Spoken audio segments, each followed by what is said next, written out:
Hello class, how's you? કેમ છો? Finally, we start the discussion about second group alkaline earth metals.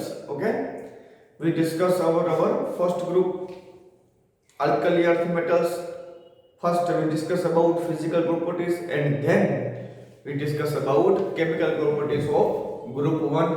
Now, start the discussion about group 2 alkaline earth metals. कौन आवे? Beryllium, magnesium, calcium, strontium, barium અને radium. આ element છે. એલિમેન્ટના symbol છે Bmg, Ca, Sr, Ba. અને electronic configuration helium neon, argon krypton, xenon radon. 2s2 બધા ઇલેક્ટ્રોનમાં common આવશે. 2s2, 3s2, 4s2, 5s2, 6s2 and 7s2. Okay, હવે વાત કરીએ ફર્સ્ટ પ્રોપર્ટીની, size of atom. Size of group 2 is smaller than group 1. Size of group 2 elements are smaller than group 1 element because presence of more effective nuclear charge. Because presence of more effective nuclear charge. Group 2 metals are in silver white color. Group 2 element shows a high density than group 1 due to effective nuclear charge. In group 2 elements there are two valence electron participate metallic bond. Okay, group 2 ના element પાસે 2 valence electron હોય. These two electron are participate to formation of metallic bond and high cohesive energy. તો આવી કંઈક ચર્ચા કરી કોના વિશે? ઓકે, સાઇઝ ઓફ એટમ વિશે. હવે ડિસ્કશન કરીએ આયોનાઇઝેશન પોટેન્શિયલ. અરે કહેવાય કોને? અને આ વસ્તુ છે ને મિત્રો, આમાં એક વાત તો કોમન લખી નાખવાની હોય. હવે તમને શીખવાડવાનું ન હોય કે જેમ તમે ગ્રુપ 2 માં ટોપ થી બોટમ જાઓ, અપ ટુ ડાઉન મૂવમેન્ટ આપો, એમ સાઇઝ ઇન્ક્રીઝ થાય. મેટાલિક રેડિયસ નો અહીં આપ્યું છે. અરે મેટાલિક રેડિયસ બેરિલિયમ ની કેટલી છે? 111. ઓકે, દેખાય છે બધાને? ક્લિયર દેખાય છે? ઓકે, અરે મેટાલિક રેડિયાઈ છે બેરિલિયમ ની 111 અને બેરિયમ ની કેટલી છે? 222. ડબલ સાઇઝ થઈ ગઈ ને પહેલા કરતા. તો જેમ તમે પીરિયોડિક ટેબલમાં ટોપ થી બોટમ મૂવમેન્ટ આપો એમ શું થાય? સાઇઝ ઇન્ક્રીઝ થાય ને. સેમ આયોનિક રેડિયાઈ કોને કહેવાય મિત્રો? અરે આયન ફોર્મમાં કન્વર્ટ કરો એટલે કે પોઝિટિવ ફોર્મમાં કન્વર્ટ કરો. અને બેરિલિયમ, મેગ્નેશિયમ, કેલ્શિયમ, સ્ટ્રોન્શિયમ આવા બે ઇલેક્ટ્રોનને રિમૂવ કરે ને તો એ કેના જેવી ઇલેક્ટ્રોનિક કન્ફિગરેશન એક્ઝિસ્ટ કરે? નોબલ ગેસીસ જેવી. એટલે આમાં શું કરતા હોય મિત્રો ખબર છે તમને? બેરિલિયમ, મેગ્નેશિયમ, કેલ્શિયમ, સ્ટ્રોન્શિયમ આ બધા જ એલિમેન્ટ પોતાની વેલેન્સ શેલમાંથી 2 ઇલેક્ટ્રોન રિમૂવ કરશે અને +2 ફોર્મમાં વહી જશે. અને આ +2 ફોર્મમાં જાય ને એટલે અંદરનો જે ન્યુક્લિયસ છે, ન્યુક્લિયસની અંદર પ્રોટોનની સંખ્યા તો સેમ જ રહી. ન્યુક્લિયસના પ્રોટોનની સંખ્યા સેમ છે, બટ નંબર ઓફ ઇલેક્ટ્રોન ઘટી ગયા ને તો strong effective nuclear charge generate થતો હશે. સો આ સાઈઝ જો તમે કેટલી થઈ ગઈ, સાવ ઘટી ગઈ ને. ક્યાં 111 પાઇકોમીટર ને ક્યાં વાત કરીએ 31 પાઇકોમીટર ની. સો આયોનિક રેડિયમમાં ખૂબ સાઈઝમાં ઘટાડો આવશે. શું કામ? તો કે આવા બે ઇલેક્ટ્રોન અહીંયા જશે ને, પ્રોટોન સેમ છે, ન્યુક્લિયસ તો તમારું સેમ છે.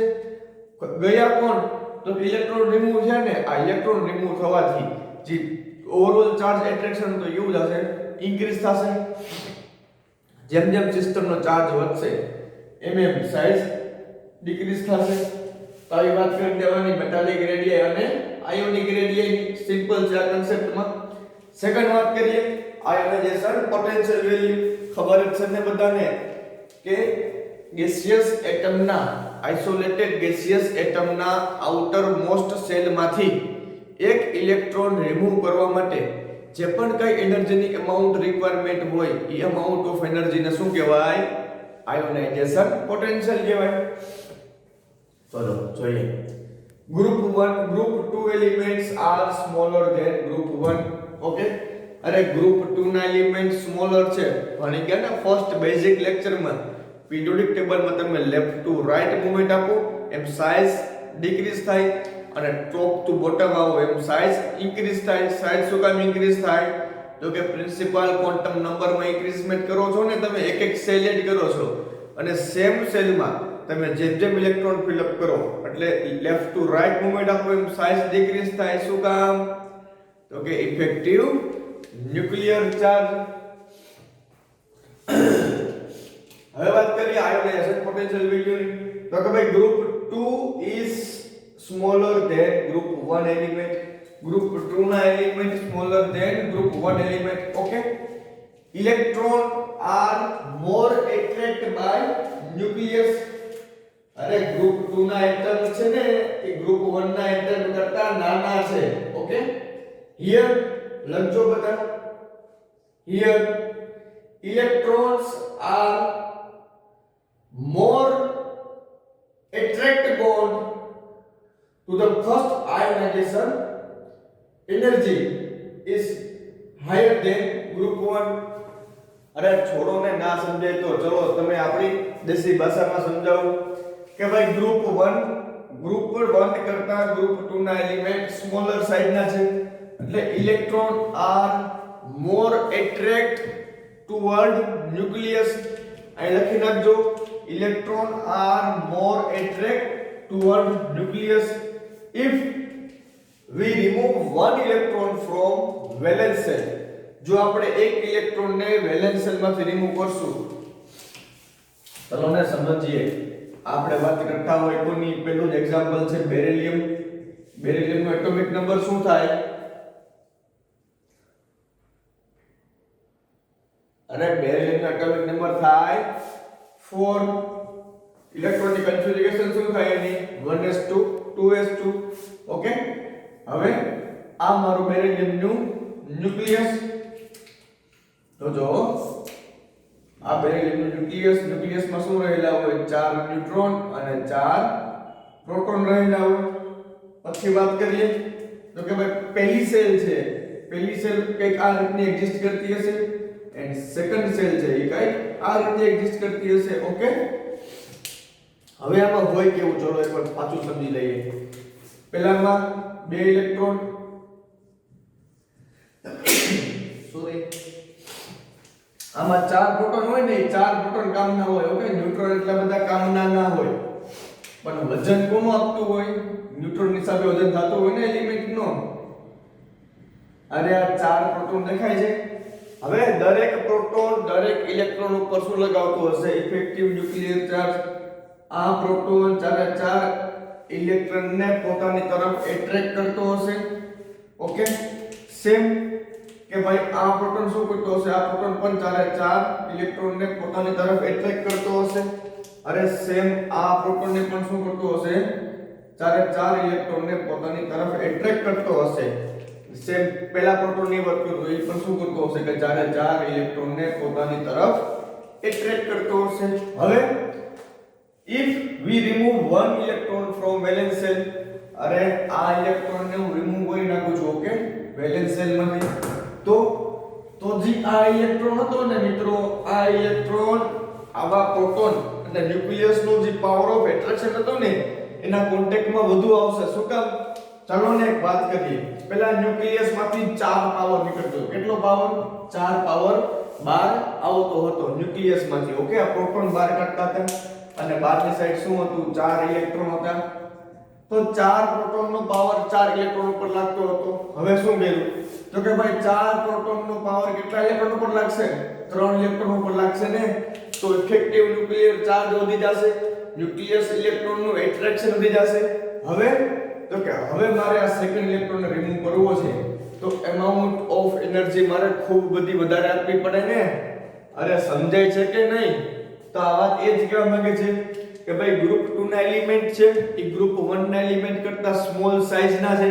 સ્મોલ સાઇઝ હશે તો ન્યુક્લિયસ અને આઉટર વેલેન્સ ના ઇલેક્ટ્રોનનું ડિસ્ટન્સ ઘટી જશે. આમ ડિસ્ટન્સ ઘટી જાય તો એટ્રેક્શન વધુ લાગે, એટ્રેક્શન વધુ લાગે તો એને આઈપી વેલ્યુ વધી જાય. કમ્પ્લીટ. સેકન્ડ થિંગ હું ચલો આપણે એક વાત કરી લઈએ કે ભાઈ એક ઇલેક્ટ્રોન રિમૂવ કરી નાખ્યો પછી if we remove one electron from outer shell then one electron also remains in valence shell. Are one electron also remains in valence shell. This electron feel more attraction towards nucleus. I towards લખી નાખજો કે આ electron nucleus ની towards more attraction feel કરતું હશે. So second IP value is very more than first IP value. And second IP value કેટલી હોય ખબર છે તમને? અરે આ કિલો જૂલ પર મોલ ની વાત કરું છું હો.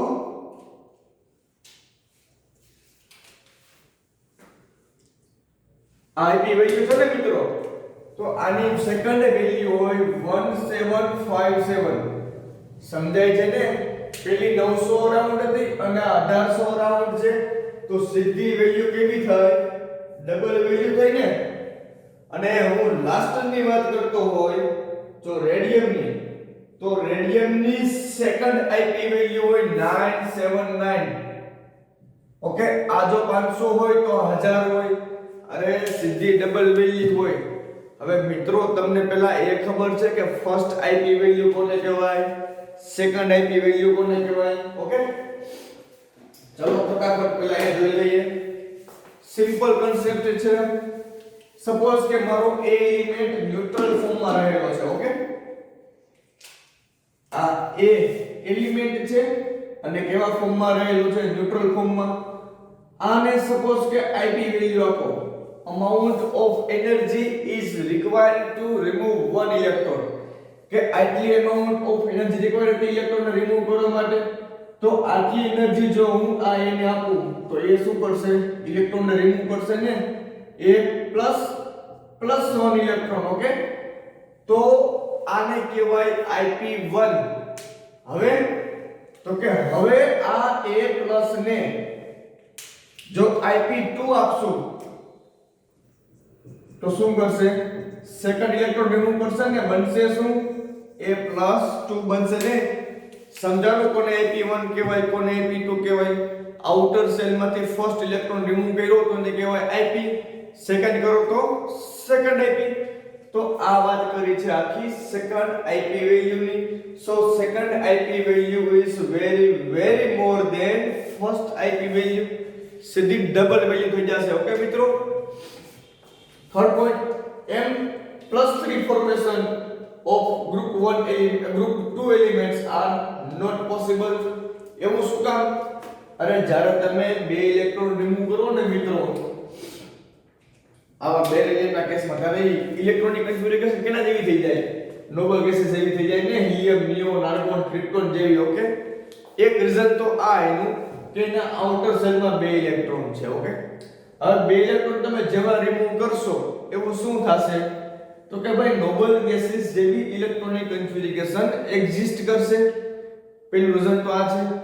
હવે નોબલ ગેસીસની ઇલેક્ટ્રોનિક કન્ફિગ્યુરેશન સૌથી સ્ટેબલ કન્ફિગ્યુરેશન હોય એટલે આમાંથી ઇલેક્ટ્રોન રિમૂવ કરવો ડિફિકલ્ટ પડે. કમ્પ્લીટ એક રીઝન આ. સેકન્ડ રીઝન શું છે મિત્રો? કે સપોઝ કે આમાંથી તમે બે ઇલેક્ટ્રોન રિમૂવ કરો છો તો તમારો પ્રોટોન છે ને, પ્રોટોન, એ પ્રોટોન તો સેમ ટુ સેમ એ જ રહેવાનો છે. ઓકે, 4 પ્રોટોન છે અને સામેની સાઈડ 2 જ ઇલેક્ટ્રોન છે. તો વિચાર તો કરો કેવડો ઇફેક્ટિવ ન્યુક્લિયર ચાર્જ લાગતો હશે. અરે સાઈઝ થઈ જાય સાવ આવડી. દેખાડું તમને. આની સાઈઝ હતી 111 પાઇકોમીટર અને આની સાઈઝ કેટલી થઈ ગઈ? 31 પાઇકોમીટર. ઈ સાઈઝમાં કેમ ઘટાડો આવ્યો ખબર પડી કે નહીં મિત્રો તમને કાંઈ? અરે યાર, ચલો પાછું સમજાવું. એ જ એક્ઝામ્પલ લઈ લઈએ. Beryllium, 4 proton 4 neutron. ઓકે, આ ફર્સ્ટ પ્રિન્સિપલ સેલ એન્ડ આ સેકન્ડ પ્રિન્સિપલ સેલ. ફર્સ્ટ માં કેટલા ઇલેક્ટ્રોન હતા? 1 or 2? 1 ને 2, 1s2 2s2. ઓકે, એક ઇલેક્ટ્રોન રિમૂવ કર્યો, IP1 IP કમ્પ્લીટ. અરે અહીંયાથી સિસ્ટમને એક એનર્જી આપીશ, આ એનર્જી આપી સિસ્ટમને. અહીંયાથી ઇલેક્ટ્રોન ઇમિટ આઉટ થઈ ગયો. આ ઇલેક્ટ્રોન ક્યાં ગયો તો કે બારે વયો ગયો, ઇમિટ આઉટ થઈ ગયો. ઓકે, પછી સિસ્ટમ ને સેકન્ડ આઈપી આપીશ, પાછો ઇલેક્ટ્રોન રિમૂવ થઈ ગયો, ઇમિટ આઉટ થઈ ગયો. હવે તો મિત્રો આ 4 પ્રોટોન છે અને બહારની સાઈડ 2 ઇલેક્ટ્રોન છે, એટલે આ સેલમાં તો પૂરું થઈ ગયું, ઇલેક્ટ્રોન છે જ નહીં હવે. ઓકે, તો આ સેલ ને પણ શું કરશે, અંદરની સાઈડ એટ્રેક્ટ કરશે ને, તો આ સેલ ક્યાં જશે, અંદર જશે, ઇલેક્ટ્રોન કંઈક અહીંયા આવતા હશે. અને એટોમિક સાઈઝ કેમ ડિસાઈડ કરવાની હોય ખબર છે ને, ન્યુક્લિયસ થી લઈને જે વેલેન્સ શેલ નો ઇલેક્ટ્રોન છે ઈ રિજિયન ને કહેવાય મેટાલિક રેડિયસ, અને આ આયન્સ ફોર્મમાં કન્વર્ટ થઈ ગયું ને તો આને કહેવાય આયોનિક રેડિયસ. જોયું ને તમે, પેલા સાઈઝ કેટલી હતી, 111 પાઇકોમીટર અથવા તો 1.1 એંગસ્ટ્રોમ હતું ને, હવે 0. આ સાઈઝ કેવી થઈ ગઈ, 0.31 એંગસ્ટ્રોમ અથવા તો 31 પાઇકોમીટર. તો આવો બધો ઘણો બધો ડિફરન્સ આવતો હોય. આ ડિફરન્સ શું કામ આવે એ બધો કન્સેપ્ટ ક્લિયર હોવો જોઈએ. ઓકે, તો આ રીતે આપણે વાત કરી કે m+3 it not possible in group 2 element. શું કામ, અરે હવે આ ઇલેક્ટ્રોનને રિમૂવ કરવો ઇમ્પોસિબલ છે. બહુ બધી એનર્જીની રિક્વાયરમેન્ટ હોય ત્યારે માંડ ઇલેક્ટ્રોન રિમૂવ કરી શકીએ, બટ ઈ ઇમ્પોસિબલ જેવું કામ છે. ઓકે, નાઉ જો +3 માં કન્વર્ટ થતા ન હોય તો આ કેમાં રહેશે, બાયવેલેન્ટ ફોર્મમાં રહેશે ને. So group 2 elements are in bivalent form. જો બાયવેલેન્ટ ફોર્મમાં હોય તો ઓલ ઇલેક્ટ્રોન આર પેડ. આ ઇલેક્ટ્રોન વયા જાય તો પછી કેના વધે કેવા હોય, ઇલેક્ટ્રોન પેડ ઇલેક્ટ્રોન હશે. સો ડાયામેગ્નેટિક નેચરમાં હશે અને કેવા હશે, જનરલી કલરલેસ હશે અથવા તો સિલ્વર વ્હાઇટ કલરના એક્ઝિસ્ટ કરતા હશે. તો આ વાત આપણે કોની કરી, atomic size and ionization potential value. ચલો ફટાફટ એક રિવિઝન કરી લઈએ. તો કે size of group 2 elements are smaller than group 1 element. Group 2 નાના હોય ગ્રુપ 1 કરતા. શું કામ, તો કે due to effective nuclear charge. Group 2 metals are generally in silver white color. They આ પોઈન્ટ લગભગ બાકી રહી ગયો તો કરતો રહી ગયો. ચલો પાછો કંટ્રોલ કરી લઈએ એક વખત. Group 2 elements are have high density than group 1. Density લખાયું છે આમાં. ઓકે, એને કઈ રિક્વાયરમેન્ટ નથી. ઓકે, તો ગ્રુપ 1 ના એલિમેન્ટ કરતા ગ્રુપ 2 ના એલિમેન્ટ ની ડેન્સિટી ખૂબ બધી વધારે હોય ઇફેક્ટિવ ન્યુક્લિયર ચાર્જ ના લીધે. 2 વેલેન્સ ઇલેક્ટ્રોન રહેલા છે. સો આ મેટાલિક બોન્ડ માં ફોર્મેશન કરતા હશે અને એની પાસે શું હશે, high cohesive energy than group 1 element.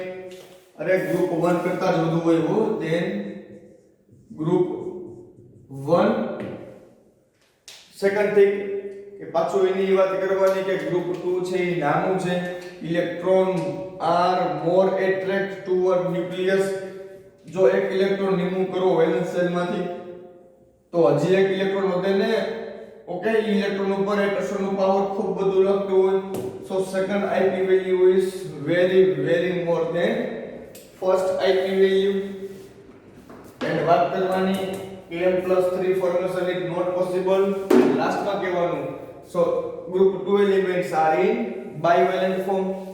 અરે આમના મટીરીયલ ચિંતા કરતા નહીં, જેટલું પણ બોર્ડમાં ચાલે છે ને એ બધું જ તમને મટીરીયલ પ્રોવાઈડ થઈ જશે. ઓકે, ઇલેક્ટ્રોન નેગેટિવિટી બેરિયમની 1.576 1.293 હશે, મેગ્નેશિયમની 1 અરાઉન્ડ હશે, કેલ્શિયમની 1 અરાઉન્ડ હશે, સ્ટ્રોન્શિયમની 0.881 હશે, બેરિલિયમની અને રેડિયમની હશે 0.900.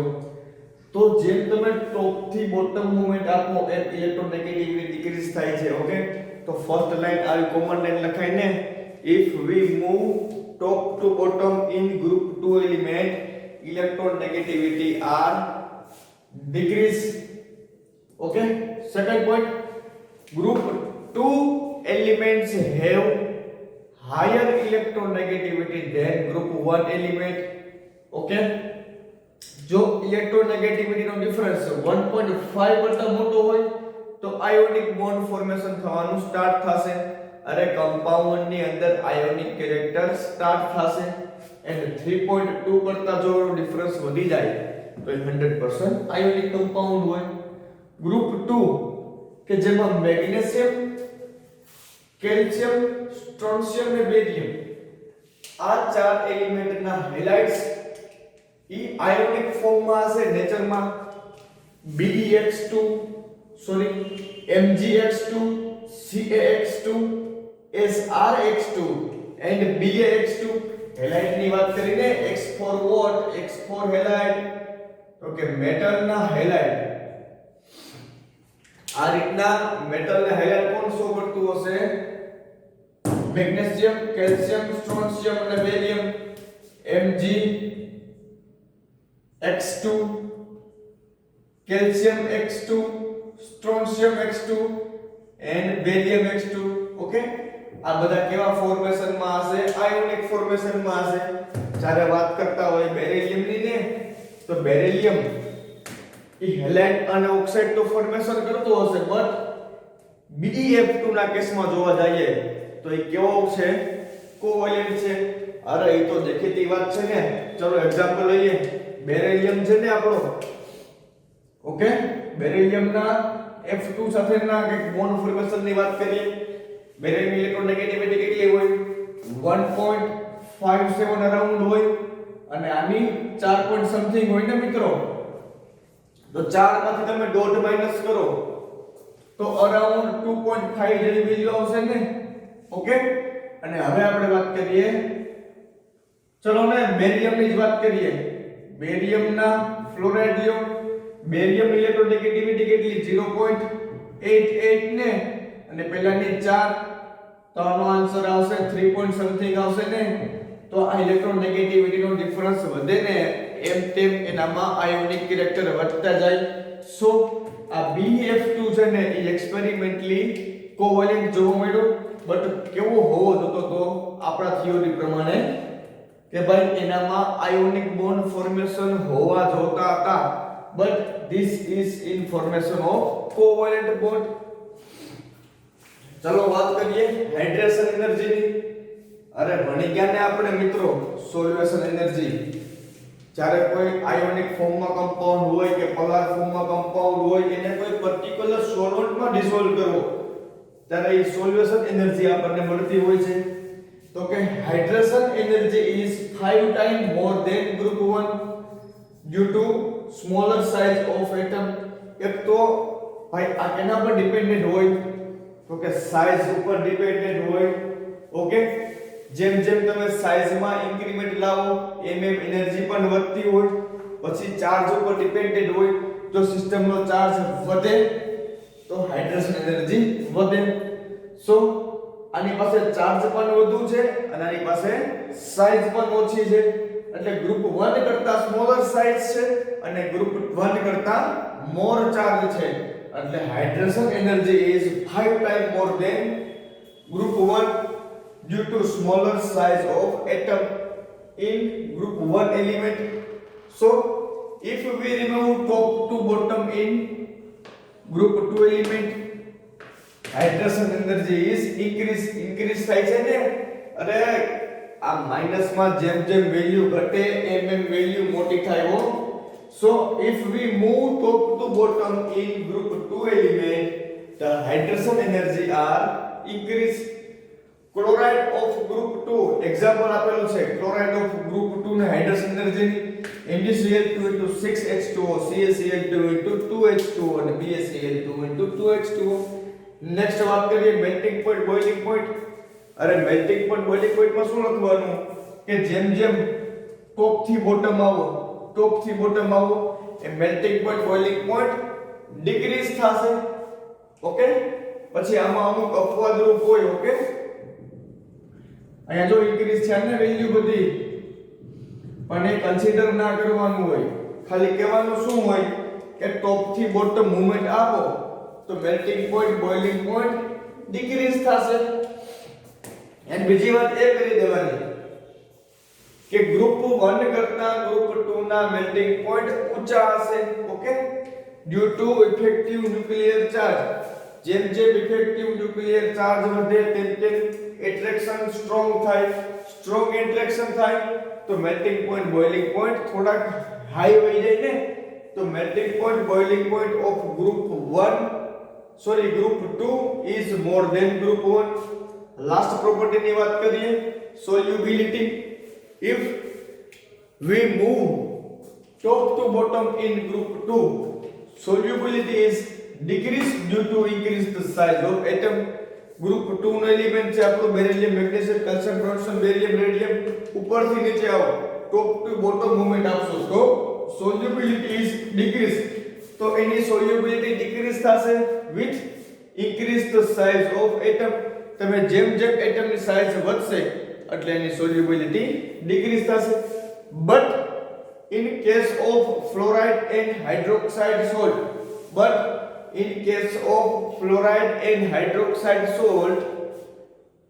if we move top to bottom, then solubility is increased with increase the size of atom.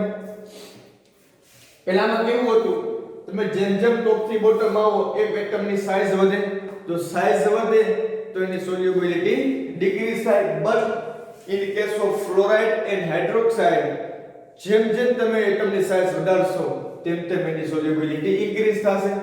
Group 2 ના મેટલ કમ્પાઉન્ડ છે એ જનરલી insoluble હોય છે. શું કામ? due to high charge presence on the ion. Ion ઉપર +2 ચાર્જ છે ને, આવો હાઈ ચાર્જ હોવાથી આ ગ્રુપ 2 ની જેટલી બી મેટલ્સ છે એ મેટલ્સ કેવી હશે? insoluble હશે. હવે લાસ્ટ પોઈન્ટ ની વાત કરીએ તો કે group 2 element occurs as insoluble in earth crust. અરે આપણી પૃથ્વી હોય ને મિત્રો, આપણી અર્થ છે, તો અર્થના ઉપરલા ભાગ હોય ને કહેવાય ક્રસ્ટ, કે જેમાં ખડકો ને બધું આવતું હોય ને. આપણો ગિરનાર પર્વત ઊભો છે કે પછી એવા કોઈ પર્વતો હોય, ખીણો હોય, એ બધું કેમાં આવતું હોય? ક્રસ્ટમાં આવતું હોય. એ અર્થ ક્રસ્ટમાંથી આપણને શું મળી આવતી હોય? આવી આલ્કલી અર્થ મેટલ મળી આવતી હોય ને. આ મેટલ કેવા ફોર્મેશનમાં રહેલી હોય? તો કે this group 2 elements metals are occurs as insoluble. કેવા ફોર્મેશનમાં હોય? insoluble in earth crust. The forms in the form of silicate, carbonate, phosphate. અરે યાર, મેટલના સિલિકેટ હોય, મેટલના કાર્બોનેટ હોય, મેટલના ફોસ્ફેટ હોય, આમ કંઈક આ ફોર્મેશનમાં insoluble પોર્શનમાં પડેલો હોય. આલ્કલી અર્થ મેટલનો ડિપોઝિટ જથ્થો હોય ને એ. ઓકે, અને આવી સિમ્પલ વાત કરવાની હોય. તમને જો 5 માર્કમાં ખાલી પૂછાય ને, 5 માર્કમાં કે ડિસ્કસ ધ ફિઝિકલ પ્રોપર્ટી, તો જ આ બધી પ્રોપર્ટી લખી હો. બાકી તમને 5 માર્કમાં કમ્બાઇન્ડ પ્રશ્ન પૂછાય કે discuss the chemical and physical property, તો આવડી મોટી ડિસ્કશન ના કરવાની હોય.